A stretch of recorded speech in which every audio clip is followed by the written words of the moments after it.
अगर आप एसएससी की तैयारी कर रहे हैं तो इस वीडियो को ध्यान से सुनिएगा। मैं एक एग्जांपल लेके आपको समझा रहा हूँ। देखिए, बात की गंभीरता को समझिएगा, थोड़ी देर के लिए सीरियस होके।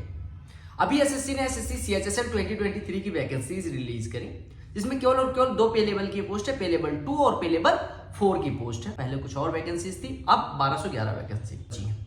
अगर हम बात करें एसएससी सीएचएसएल 2022 में, उसमें 4522 वैकेंसीज थी और इस बार बची 1211। लगभग 72 to 73% वैकेंसीज डिक्रीज कर दी गई, यानी कि कम कर दी गई।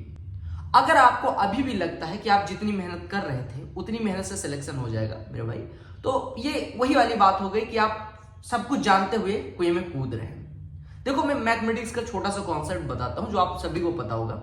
अगर आपने टाइम, स्पीड एंड डिस्टेंस पढ़ा होगा तो आपको पता होगा कि अगर आप लगने वाले समय को कम करना चाहते हैं तो आपको स्पीड बढ़ानी पड़ती है। या फिर परसेंटेज की भाषा में अगर हम समझना चाहें तो हम ये कह सकते हैं कि कोई चीज अगर डिक्रीज की गई है उसको पुनः इंक्रीज करने के लिए ज्यादा एफर्ट लगता है।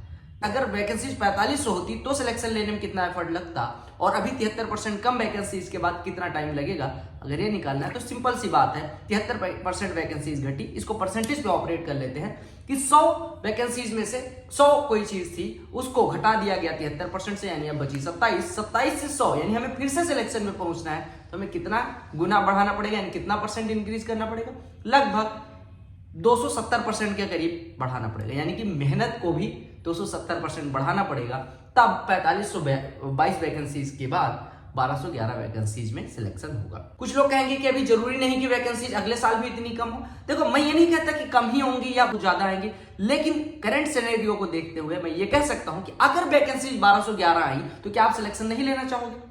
अगर वैकेंसीज 1000 आई तो क्या आप बेरोजगार रहना चाहोगे कि इस बार मैं फॉर्म नहीं भरूंगा? तो आपको तो हर वर्स्ट सिचुएशन के लिए तैयार रहना पड़ेगा। Prepare for the worst and hope for the best. तो आपको अभी से, जो लोग कुछ लोग कहेंगे कि निगेटिव कर रहे हो, सिलेक्शन नहीं होगा, ये वो फलाना ढिमका, मैं आपको डिमोटिवेट कर रहा हूं।